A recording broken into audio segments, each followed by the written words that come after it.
Yo, what's poppin', everyone? This is your boy Des the King, and we back yet again with another episode of King Talk TV. Today, I have another special guest, dude by the name of Marcus, bodybuilder, has his own supplement or smoothie shop that we're going to talk about, and we're also going to talk about the a little bit about bodybuilding, a little bit about the history of bodybuilding, and should you be involved in bodybuilding? Me personally, I did a little bodybuilding back when I first started like exercising, and it's it's great. It has its pros and its cons. But we're going to talk about that, and we're going to talk about whatever questions you have. So if you do have a question or anything, please leave it in the comments below so we can discuss it live on the show. And if you're watching this on YouTube, you're probably watching the replay. So if you like this, please give me a like and subscribe. Leave a comment below what you think about this episode. I do these every week. Sometimes I have a guest, sometimes I may not. And yeah, we talk about interesting things here on the King Talk TV podcast. All right, so without further ado, it looks like he is on. I'm going to bring him on right now, and we're going to start this show. Yo, Yo, what's going on, bro? what's up? How's it going? Nothing much, man. Everything's good, man. Thank you for taking time out to join me in my show this early in the morning, man. Yeah, thanks for having me, bro. I appreciate it. No, it's no problem, man. It's no problem. Looks like you having breakfast, man. What we having Oh, today? hell yeah. So it's eggs, a little bit of Mm-hmm. turkey, some cheese, and coffee. So every morning, well, not every morning, but pretty much every morning, it's always eggs. Just a good way to start the day, man. I mean, it's got, protein, high in protein. There's a little bit of cholesterol in because I use a whole egg rather than egg whites, especially during the off season. So some cholesterol in there, some fats in there, a little bit of sodium from the turkey. So honestly, just whole, like full, it's a good meal for me. So it's a good way to start the day. So I'll probably be chowing down on this for a little bit. during, Hey, man, that's no problem. Since you have it there, let's talk about that a little bit. I did want to talk to you about nutrition and supplements and all that in general. And you being a bodybuilder, I know, well, just anyone active, but especially you as a bodybuilder, all that matters. The calories in, what you're eating, what Yep. supplements you're taking. So you said you're eating eggs, turkey, and Eggs. all those other things. Is this normally what you would eat daily, all season, on season, or is this just something that you just like to eat kind of on the regular? So mostly for the off season, I do gravitate towards like a full egg. During like my actual preps, I try to stick with more egg whites just because they're higher in protein, and then I don't get a lot of the cholesterol from the actual like egg yolk. So when it comes to off season, I definitely don't watch as much, I guess you could say, like what I eat, just because during the off season I'm trying to get bigger anyways. So like for instance, I competed last year, and my off season weight was right around 180 to 183. And so when it came to especially like right after a contest, I usually will stick to the diet for at least like another 3 weeks to a month. Basically, right after your caloric deficit and everything, and when you are competing, it sticks to you a little bit better. Your muscles tend to absorb the nutrition better, because it needs it so much. So after those 4 weeks, once off season starts, I tend to get a little stir crazy. I get a little happy. So I'll eat eggs, whole eggs. I don't really watch the intake when it comes to like my fats and my carbs, just because we're just eating to get big, right? So during the off season, I tend to try to eat about 6 to 8 times a day. Um, I say try because one of those meals kind of has to be in the middle of the night, and I don't like getting up in the middle of the night to eat. So, um, Yeah, so in the off season, it's real heavy. You know, we're really trying to get the carbs in. We're really trying to get the calories in. You know, on average, we're trying to look at like anywhere from like 4 to 6,000 calories a day, just in on the caloric scale. During the on season, so once prep starts, I usually will cut that to about 3,000 to 3,500 calories a day, sometimes 4,000, just depending on how my body's responding. And then about 8 weeks out from a show, 8 to 6 weeks, I'll definitely start cutting the calories. So from 3,000, we'll go to 2,500. From 2,500, we'll go to 2,000. From 2,000, we'll go to 18, you know, then so on until we kind of get into a caloric deficit of where my body's not completely eating itself, especially muscle-wise, so that we can kind of maximize the fullness on stage. So on season, I'd say the lowest I usually go when it comes to calories is right around, I'd say 1,300 calories a day. With a caloric deficit, I'm trying to burn about 2,000 to 2,500 calories a day. So What kind of toll does that take on you mentally? Because that's sort of seems like that would be like a shock, at least a shock to my body, yeah. going from a certain amount of food consumption to just drastically cutting that, like, you know, moments before my show. How does that play an impact on your mind and your body as well? Mentally, it's rough. I mean, I've always kind of described contest prep as a mental game, more than a physical game. Mostly because your mind is so powerful, man. Like I don't think people understand that. If you get into a mindset of I can't do this or I'm not going to win or whatever, that in and of itself, I think, is more powerful than the training sessions. Mostly because your mind is controls everything. So let's just say, you know, you go into the gym and you're benching, let's say one week you bench 315 and then the next week you bench 305. In your head, like that's something that like can kind of take a toll on you, physically. You know, it definitely starts to kind of build stress, which, you know, stress hormones, like one of the main things that we as bodybuilders specifically deal with, on a contest prep basis. It can hold water. It can, you know, it can cause us to, again, go into the gym and not want to be there. You know, so a lot of the mental game, I think, is the struggle when it comes to contest prep. Obviously, when it comes to the diet and stuff, that kind of plays into it because you're hungry, you know, and then on top of that, you're also cutting your water. So you're not only hungry, but you're also dehydrated.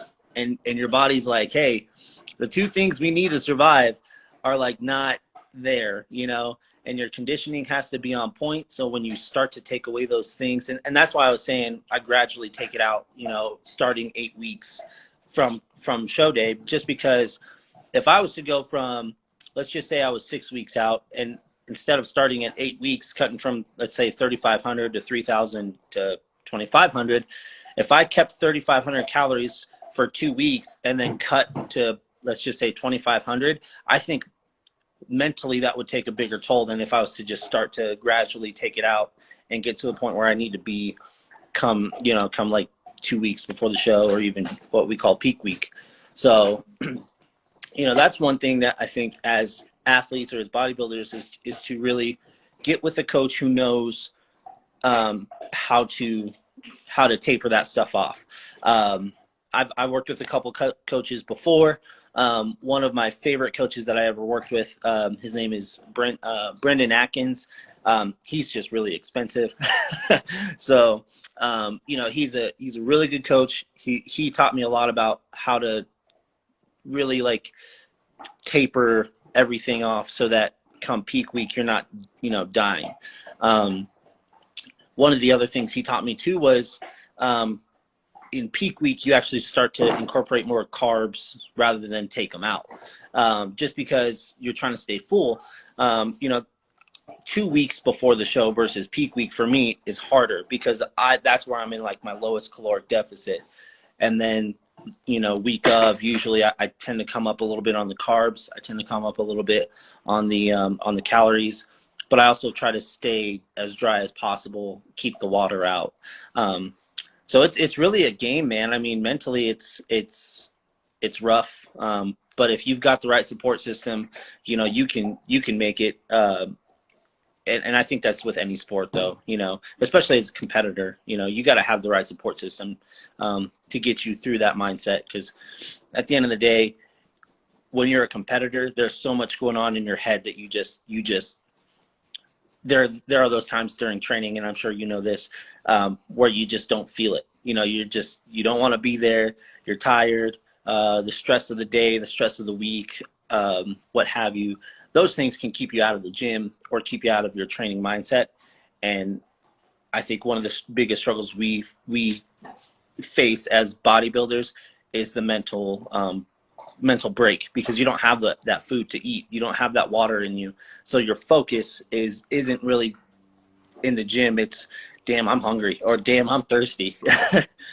So I always found it ironic because even as a kid, when I would watch, the bodybuilders on TV and they're on stage and they're at their rippest, they're big. And as a kid, I was like, wow, man, like, look at these guys. They look freaking amazing up there. They look so strong.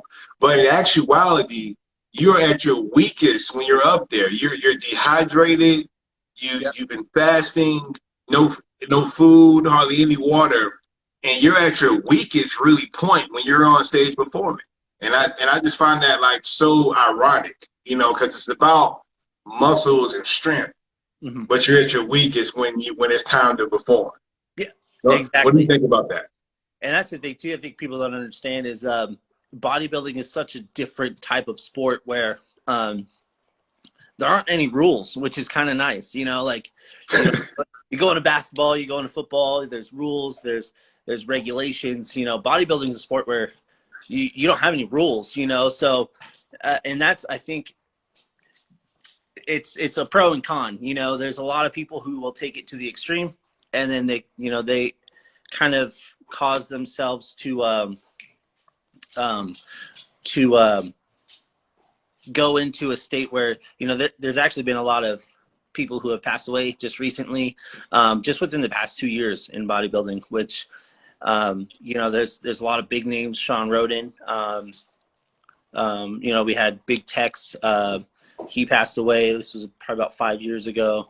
There's a couple bikini competitors that passed away. So just like seeing the sport and how it can truly like take a toll on people's bodies is kind of scary, in a way, because there's certain things out there that people are taking. They're diuretics. They're supposed to help you lose, just like that little bit of water. But the problem is, and this is one thing that I try to not encourage when it comes to competing, is doing diuretics, is that like little bit of water that you do have is kind of what's keeping you going. Alive? Yeah. Exactly. So when you take out that last little bit of water, I mean, is it really worth it? In my opinion, no, it's not. But again, when you're competing on that level, like I'm an amateur, so as of right now, it's not like I'm on the Olympia stage or anything. But when you're competing on that level, a lot of people will do whatever it takes to get to that point. But it's dangerous. It's in my opinion, it's not smart. And there's plenty of pros out there who have longevity in the sport. I mean, look at Dexter Jackson. I mean, he competed till he was 50 something. Like he's a monster. He's a tank. He's considered the most winningest pro in the sport. He's won the New York Pro a bunch of times. He's won Chicago Pro a couple times. He's won Arnold Classic. He's won Mr. Olympia. And so like looking at him and like understanding that like there is a way to do it, having longevity in the sport and continuing to, basically be at like the top level. He was always in the top 6 for so long, so there's a great way to continue bodybuilding without doing all the diuretics. And like I said, with there being no rules, there's no regulation to it. So a lot of it isn't monitored. The one thing that is great about and we'll probably get into this topic just because it's a part of the sport of bodybuilding, but anabolic steroids is a lot of it. There's a lot of studies that have been done for all sorts of anabolic steroids, and a lot of them were developed for certain reasons. So like with the new stuff hitting the market, SARMs, peptides, those types of things, it's, as a bodybuilder, it's frustrating to hear people wanting to do SARMs and peptides when there's been no research done. It's within the past 5 to 6 years, it's a very new chemical. People don't really know what they're putting in their body. And so, when it comes to the sport, and taking those supplements, or super supplements is what we call them, there's no way to monitor that, as opposed to anabolics where, you can actually get prescriptions now. I mean, it's legal. Like you can go in to a TRT clinic, they do your blood work, you get a prescription for it, and it's all there, so it's accessible, but like things like Tren and Deca and, Anadrol, like those all were developed for a reason, so diuretics are killing people, but at the end of the day, it's a competitive sport. Everybody will do what they can to get to that shredded, most full looking look, and it's all on stage. It's all to win, the prize, especially in Mr. Olympia. So it's crazy, man. It is crazy, bro. And since you brought it up, let's talk about it because I did want to touch on steroid use and in the bodybuilding industry. But one of my questions, and you kind of already touched on it, but we can elaborate on it more. Like what do you think kind of just drives people to want to take steroids? And the obvious answer would be, competitive. A lot of pressures on you. You want to win, and it's a lot of competition in the bodybuilding, field. But like, in your opinion, Marcus, given the circles you hang around, like what is driving people to disabuse these anabolic steroids? So this is a controversial question. Just because, so for me, and I can only speak from experience, just because I personally, when I first got into the sport of bodybuilding about 4 years ago, it was something that, like, when I was first getting into it, I was going to go into men's physique. Okay. Now, men's physique not necessarily needs all those types of drugs, just because it's definitely more obtainable physique without using all the steroids, right? So when I first started bodybuilding, that was my main focus, right? But as I started to develop a physique, I could tell that my body wasn't quite built for men's physique.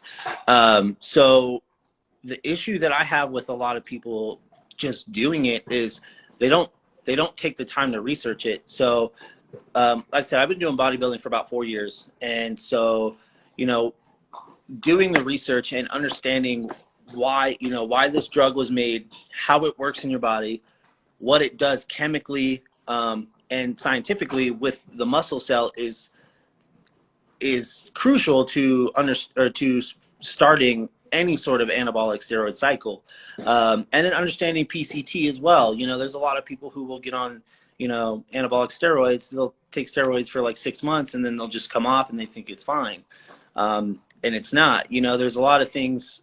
In my opinion, most of the reasons why people won't get into the anabolic steroids is they're just not patient. Take a few years to really get into the sport. Make sure it's something you want to do, because at the end of the day, it's a long-term effect. You take it for 6 weeks, 6 months, whatever. At the end of the day, it's going to affect your body long-term, no matter what. Whether you stop bodybuilding in 3 years or stop bodybuilding 5 weeks after that. But if you don't do it properly and you don't take the steps to do the research and really know what you're doing and why, it's not beneficial for you in any way at all, in my opinion. But that's where I run into a lot of issues with younger guys. I don't think anybody in their early 20s should be taking any sort of anabolic steroid, or even in their teens.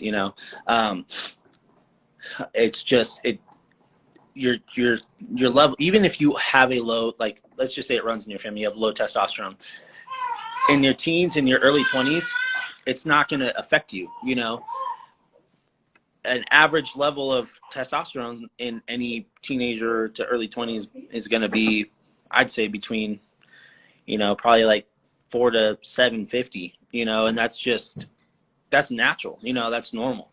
But at the end of the day, people want more, you know, and, you know, it's bigger, better, stronger, you know, bigger, faster, stronger, you know, you always are striving to be the best, and the anabolic steroids aren't necessarily the way to go. It's a tool, you know. I've always kind of used the analogy. I was a technician for years. You know, if you buy tools, doesn't necessarily mean you know how to fix a car. You know, you know, you got a toolbox full of tools. Someone brings in a blown engine. Does that guy really know what he's doing? Probably not. But you know, if you know, it's something. It's a skill you develop over time, and I think the knowledge is the skill when it comes to anabolic steroids.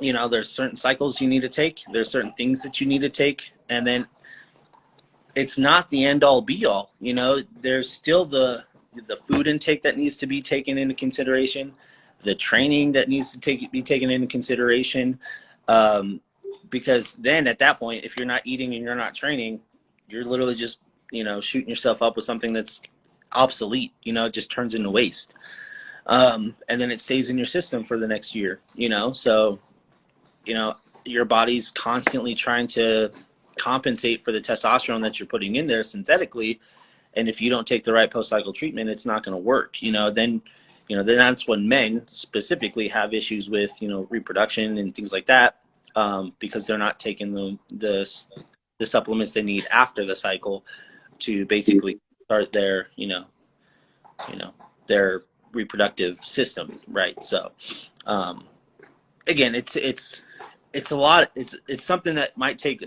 a long time to explain, just because anabolic steroids is such a broad topic. It's such a controversial topic, but it's such a broad topic where there's so much information.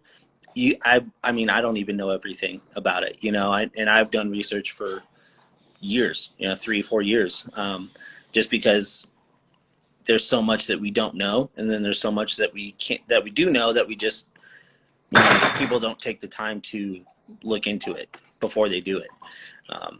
So my advice, if anybody's watching who's young, just thinking about doing it, first of all, I'm not a doctor, so don't take this to heart, but, you know, don't do anything you don't know about.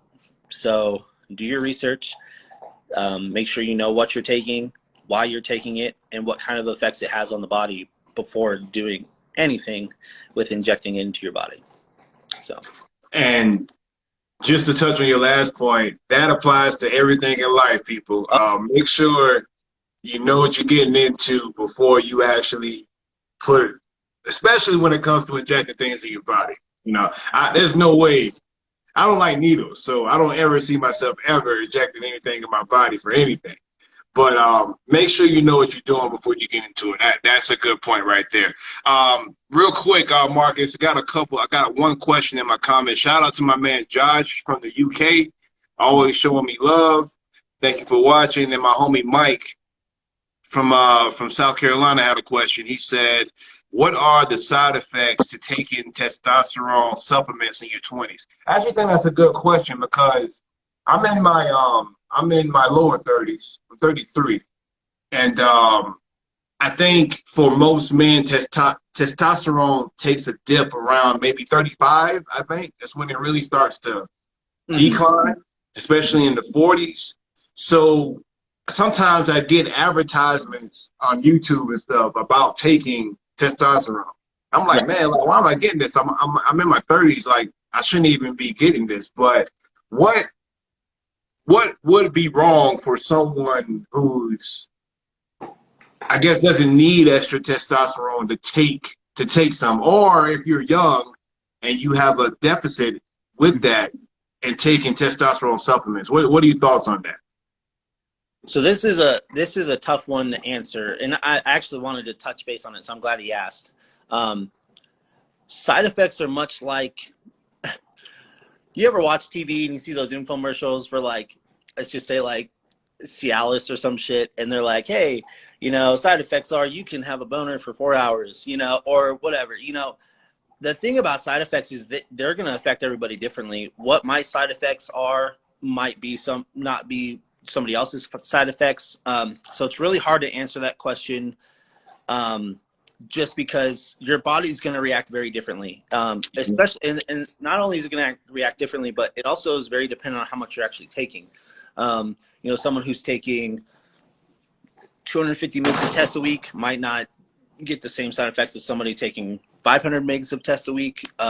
So that's something that it really comes down to. Again, I watched a video, and this might be something some people might be interested in. His name's Seth Ferosi. It's called, I think it's called like Drugs, Family, and Bodybuilding or something like that. And, he touches base on a lot of different scenarios that could happen when it comes to taking testosterone and things like that.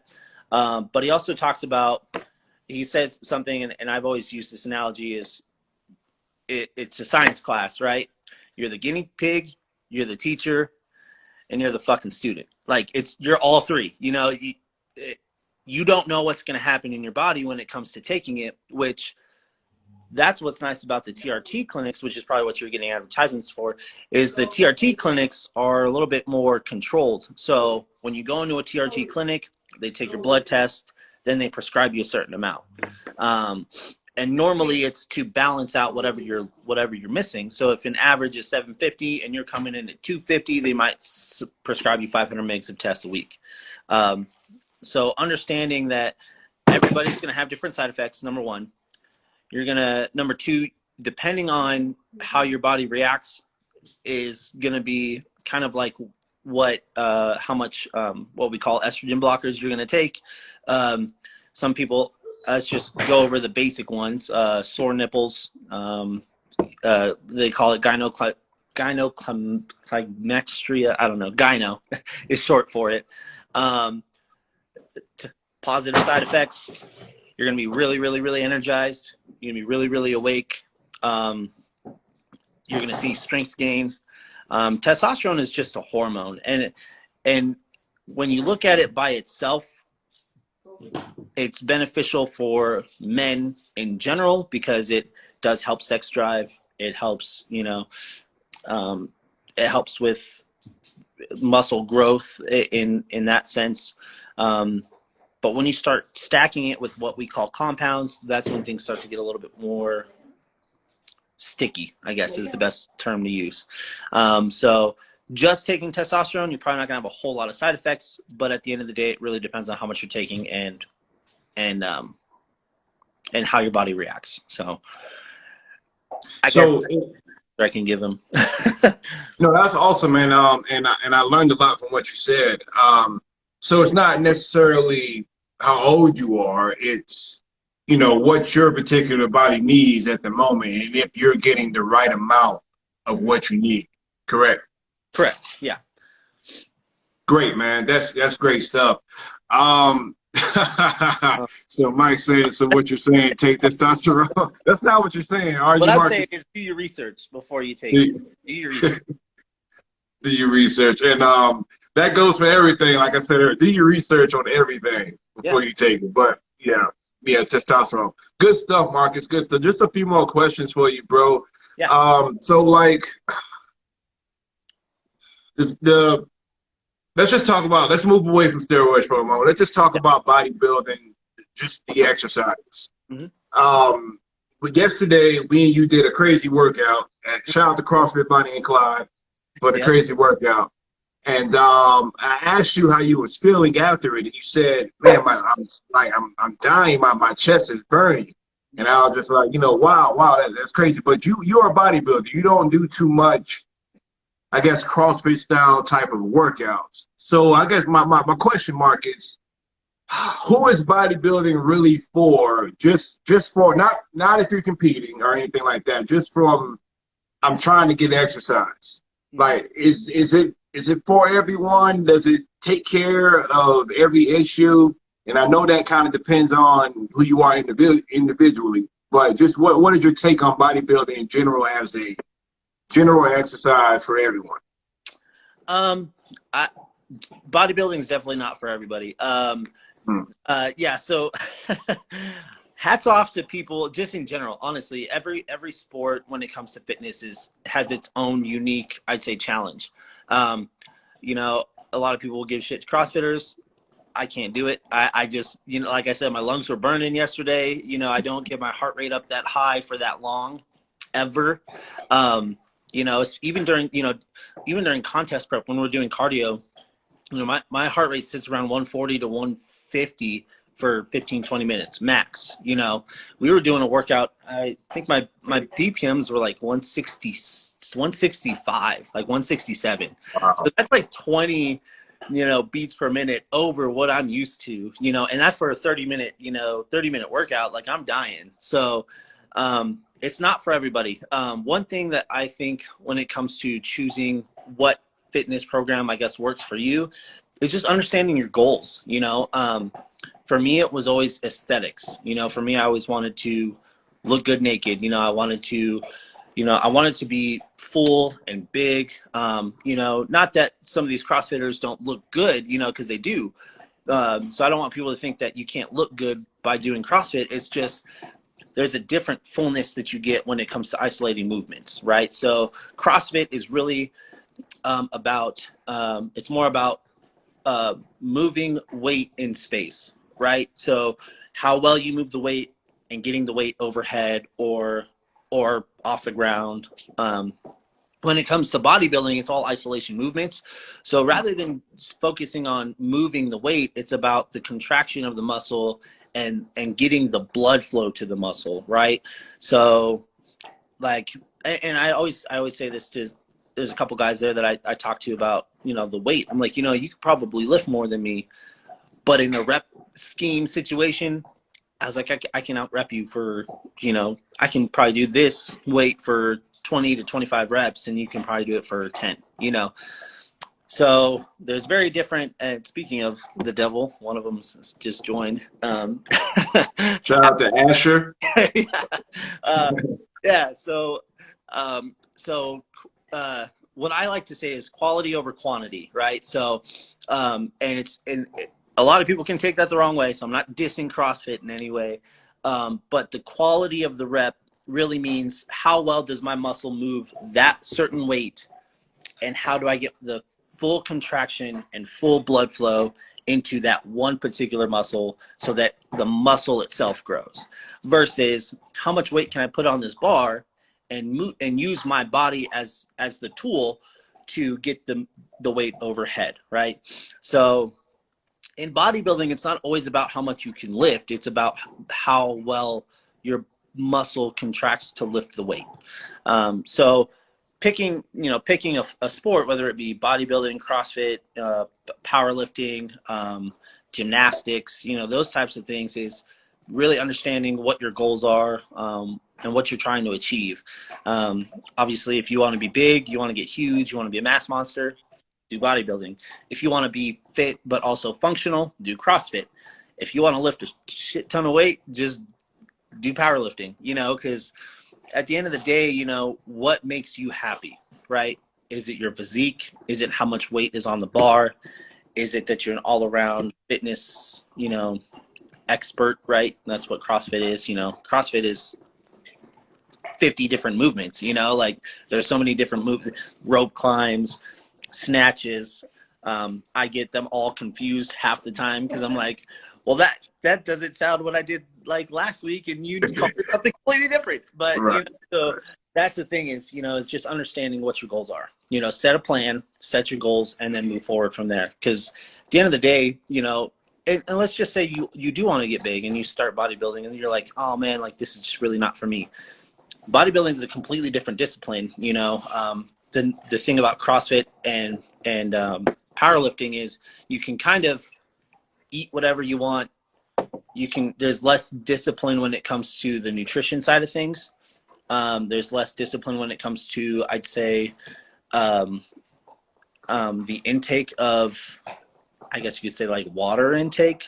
There's not a whole lot of CrossFitters that I know that drink over 2 gallons a day of water, so understanding that like the discipline for bodybuilding is like, it's a full-time job. I don't think people understand that. You're always eating every 2 to 3 hours. You're always drinking water.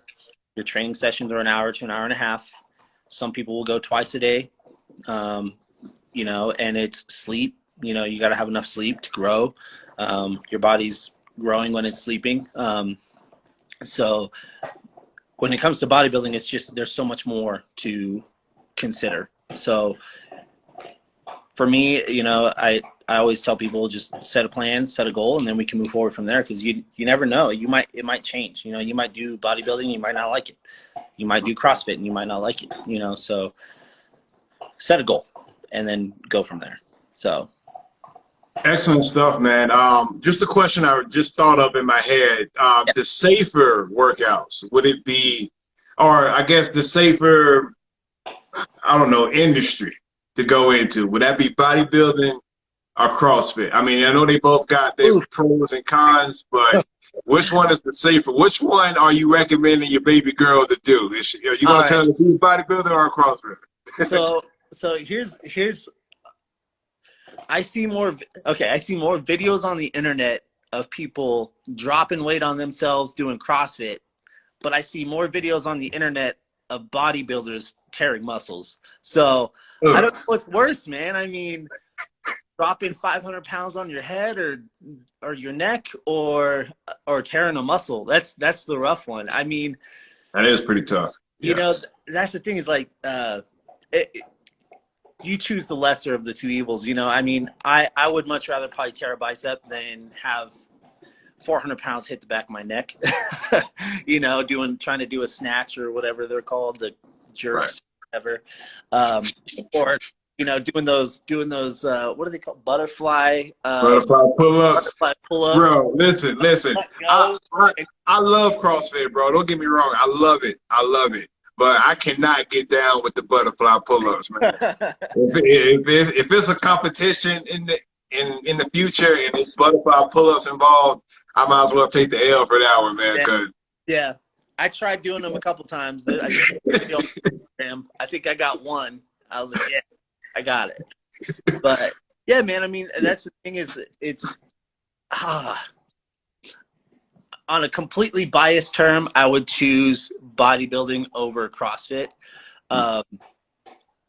just because I understand it more. CrossFit, for me, there are certain movements that I don't fully understand. For instance, like the butterfly, pull-ups. But again, doesn't mean that it's not beneficial for them in competition. So, for me, it doesn't make sense. But, I can tell you right now, what's that dude? Matt Frazier is probably way more fit than I am. And so. Probably. Shout out to wifey back there, exposing the full truth. Nothing but the truth on King Talk TV. But yeah, man, awesome. Bodybuilding for sure. I would choose bodybuilding over CrossFit. For sure. Awesome, man. Awesome. And I'm sure like one offers things that the other one doesn't offer, and vice versa. Like, I guess if you're out there, maybe dabble around with both, find out what you like, and just take out what you like and go from there, man. Good stuff, Marcus. Just a few more questions for you, bro. You have a supplement business or a smoothie business. So talk about that a little bit, man. Yeah, man. So we just opened back January 1st, and we basically, what we do is, for CrossFit Bonnie and Clyde, not specifically, but for CrossFit Bonnie and Clyde members, a lot of them will come in for a post-workout shake. All of our smoothies, well, I'd say 90% of our smoothies actually have protein in them, protein scoops. There's a couple that don't. The thing that makes our smoothies unique, in my opinion, is it's not like a filler. Like, it's real fruit smoothies, with protein in them. And, you're getting great quality source of sugars from the actual fruits. You're getting great quality source of protein from the protein that's in them. you know, and it's unique because not everybody's doing it. No, you go to Orange Julius and you got two flavors, orange and strawberry. You know what I mean? So what we do is we like to mix it up. You know, we've got one that's called, and it's Nightmare Nutrition. So I'm a big horror fan. I'm actually going to show you guys something. I'm a huge horror fan. So I've got a little mural over here with some horror movie stuff. I don't know if you guys can see Wow. that. So, you know, Ice Nine Kills is one of my favorite bands. Little shameless plug there. You got a little Freddy Krueger. So that's kind of where the idea came from, right?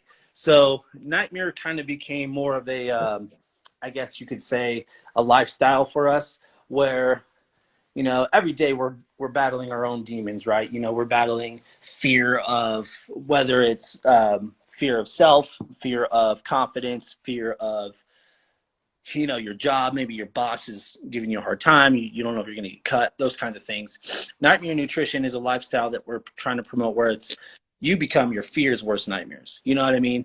You take your, you know, your fears head on, and you just you overcome that, right? Adversity. So leading into what I was going to say is, all of our drinks are basically based off of something from a horror movie. So we've got the Haddonfield, that's, you know, based off of Friday, or not Friday the 13th, sorry, Halloween. We've got the Norman Bates, which is based off the movie Psycho. But yeah, so all the names kind of come from like a scary movie in history. And it's all, you know, it's a fruit smoothie that you got cherry, it's like cherry, strawberry, banana, and vanilla protein. That one's really good.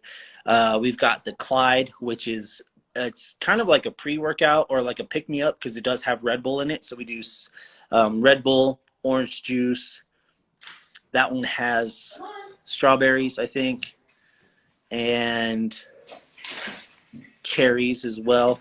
The Clyde has cherry, right? No. Strawberry, banana, orange juice. Mango. Mango. Yeah. Cool, man. Yeah, man. So that's one part of the business. The other part is Nightmare Apparel. So again, with the movement, it's really something that we're trying to, I guess you could say, branch out into the fitness community. And I think everybody can really relate to it. You know, I mean, everybody has a struggle in their day to day, and Nightmare Apparel is just another way to remind yourself to persevere, and really take your goals into control. You know, whether you're having a crappy day at work, you know, you get up, you go to the gym, you know, and you do it. You know, you do the thing. So our apparel also is something that we are promoting, and we're trying to build it as like a Gymshark type thing. You know, we want to be as big as them at some point. But you know, we've got a couple that we've already shipped to, you know, Tennessee. We've had some that we shipped out to Texas.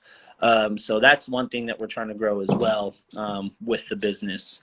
And so we'll actually be partnering with the NPC, which is the Amateur Bodybuilding here in Colorado. So we will be at the Denver Open. My dogs, sorry. We'll actually be at the Denver Open, and we'll be at the I think it's the Branch Warren Classic. So those two will for sure be at, and we'll kind of see where it goes from there. You know, we, like I said, we want to make sure that it's an interest for people, going out to those shows and setting up a booth and selling our product. And then also, you know, building rapport with people just, you know, around the fitness community, and trying to connect in that way. So that's our awesome business stuff, man. Awesome Yeah. stuff, especially the meaning behind the name. Be a nightmare to your nightmares. I really like that. I didn't know that. So I really like that. Great job on coming up with that. I'm gonna give credit to Wifey for coming up with that, because I know that's what she did, right? No, she came up with the names to the drinks. To the drinks? Okay. No, Okay. no, so, and it's funny, if you follow my Instagram, the American Nightmare is something that, you know, like I said, I've had, just being a competitor, I haven't had a whole lot of people in my corner, especially just personally, I've had some, trials, tribulations, especially with my first marriage. And everything's good now. Me and baby mama are good. So I don't hate her or anything. So, but, I haven't had a whole lot of people in my corner. So for me, it was kind of like me against the world. Right. So the American Nightmare, the name that I kind of developed over time, was just something where it was like, I almost want people to not believe in me, so that, come competition day, it's like I haunted you the whole time and you had no idea. You know what I mean? Then I want to get up on stage and just be peeled, and they'll be like, oh shit, who's that guy? And so that was like the whole concept of the Nightmare when it first started. Because for me, that's how, like I said, that's how I make connections with people, is I go through my own personal stuff, and then I can relate to other people. That Nightmare name came from my own trials and tribulations before, after my first divorce and everything like that. So that's where that came from. Good stuff, man. Thank you for sharing that. I'm sure someone who hears that will be touched and motivated by that, and because I know I am by hearing it. So yeah, good stuff for sharing that, man. Again, man, thank you for your time. I tried. Well, one last thing, man.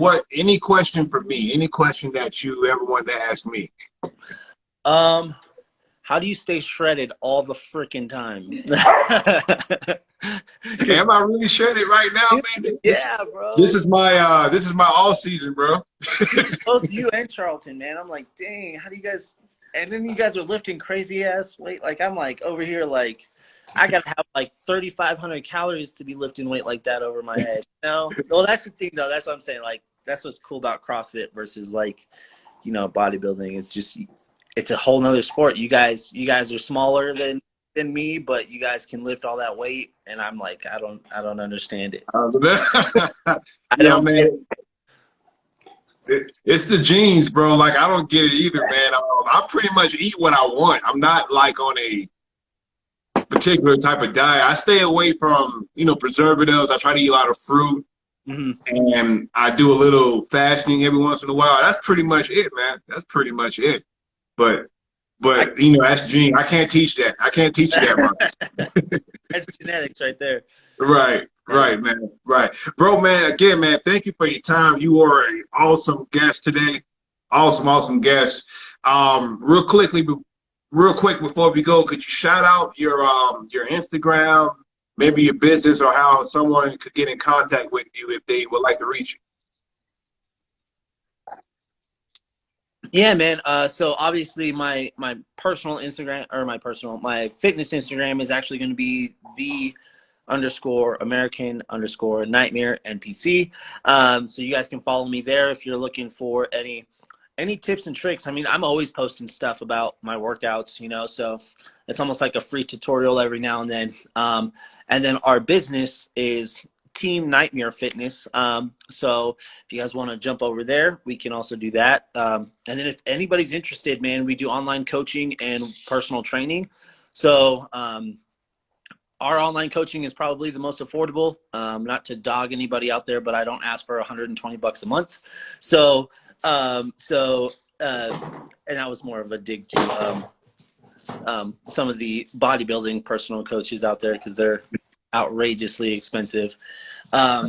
But we do online coaching, personal training as well. So if that's something that interests you, you can always either direct message me on my own page, or you can direct message me through Team Nightmare Fitness. All of our stuff is very affordable. If you aren't local in Colorado Springs, also not a big deal.